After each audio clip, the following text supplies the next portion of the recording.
মৰমৰ ছাত্ৰ ছাত্ৰীসকল, আজি তোমালোকৰ লগত আমি দুটা চলকযুক্ত সৰল সমীকৰণৰ বিষয়ে আলোচনা কৰিম। ধৰি লোৱা আমাৰ চলক দুটা এক্স আৰু ৱাই। এক্স আৰু ৱাই এই দুটা চলকেৰে গঠিত একঘাত সমীকৰণটো হৈছে A X plus B Y plus C equal to 0। ইয়াক আমি আদৰ্শ সমীকৰণ বুলিও কওঁ। ইয়াত এ বি আৰু চি বাস্তৱ সংখ্যা আৰু A square plus B square not equal to 0। অৰ্থাৎ ইয়াৰ অৰ্থ এইটোৱে হৈছে এ আৰু বি দুয়োটা একেলগে 0 হ'ব নোৱাৰে। এতিয়া চোৱাচোন, twice x plus 3y minus 11 equal to 0। এই সমীকৰণটোক আমি ইয়াৰ লগত তুলনা কৰিলে কি পাম?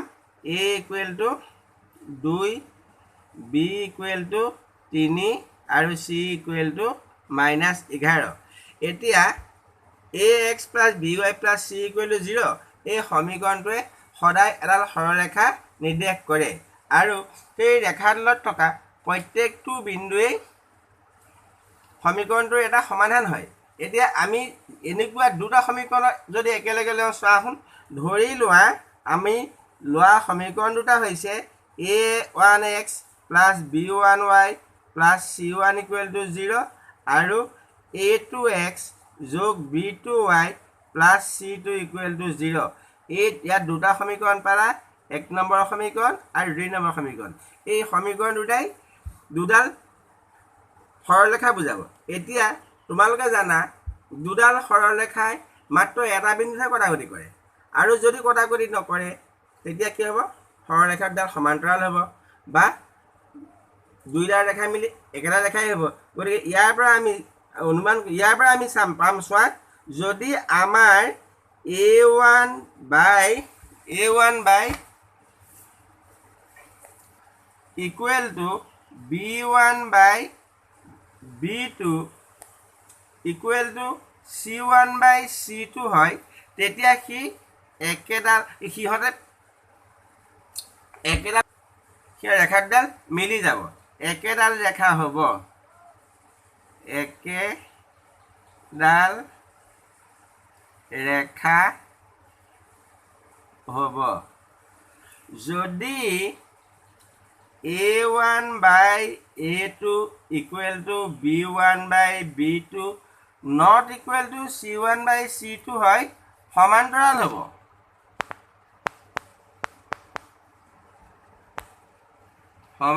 হ'ব। আকৌ যদি a1 by a2 not equal to b1 by b2 হয়, কটাকটি কৰিব সিহঁতে, মানে এটা নিৰ্দিষ্ট সমাধান আমি পাম। এতিয়া চাওঁচোন আহা, আমি ধৰি লোৱা তোমালোকক দিয়া দুডাল ৰেখা হৈছে 5x minus 4y plus 8 equal to 0 আৰু 7x plus 6y minus 9 equal to 0। ইয়াত তোমালোকে কি পাবা? চোৱা, a1 সমান পাবা, কিমান পাবা? a1 সমান 5, b1 সমান -4, c1 সমান 8, a2 সমান 7, b2 সমান 6 আৰু c2 সমান -9। a1 by a2 equal to 7 by 6, b1 by b2 equal to -4 by 6। এতিয়া চোৱাচোন তোমালোকে, a1 by a2 not equal to b1 by b2। সিহঁতে ৰেখা দুডালে কটাকটি কৰিব ন, ৰেখা দুডালে কটাকটি কৰিব।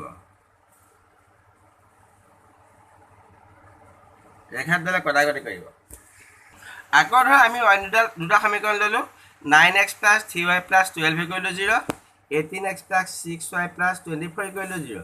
ইয়াত চোৱাচোন, a1 সমান কিমান পালা?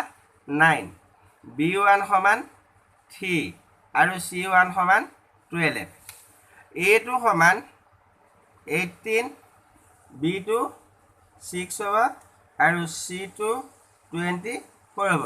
এই ক্ষেত্ৰত তোমালোকে চেক কৰি চোৱাচোন, a1 by a2 equal to 9 by 18 1 by 2 হয়নে b1 by b2 equal to আৰু c1 by c2 সমান চোৱা 12 by 24 equal to 1 by 2 হল এটো মক এটাইকেটা ক্ষেত্ৰতে চোৱা হন a1 by a2 সমান হাফ b1 by b2 সমান হাফ আৰু c1 by c2 equal to half গতিকে দুইটা ৰেখা মিলি একেডাল ৰেখাই বুজাব অৰ্থাৎ একেডাল ৰেখাকে বুজাব একেডাল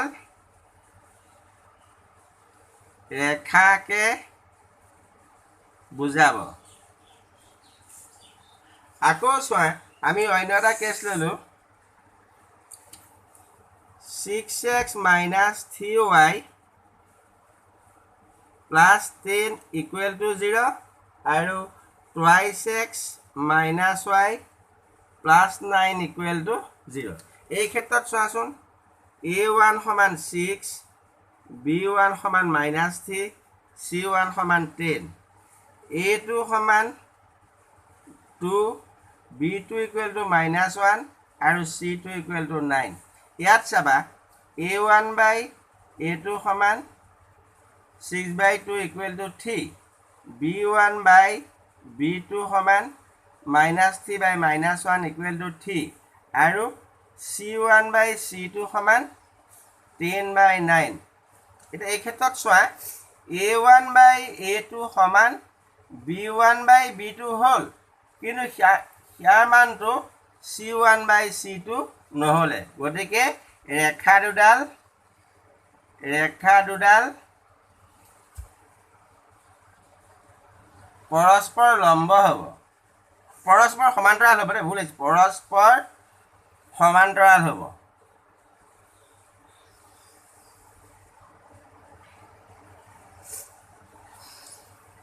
তোমালোকে এতিয়া নিশ্চয় গম পালা কেতিয়া দুডাল সৰলৰেখা সমান্তৰাল হয় আৰু কেতিয়া সিহঁতে এটা নিৰ্দিষ্ট বিন্দু কটাকটি কৰে আৰু কেতিয়া দুইটা সমীকৰণে বা দুইটা ৰেখা একেটা ৰেখাকে বুজাব তোমালোকে ভিডিঅ'টো চোৱাৰ বাবে ধন্যবাদ আৰু ভিডিঅ'টো চাই ভাল পালে লাইক কৰিবা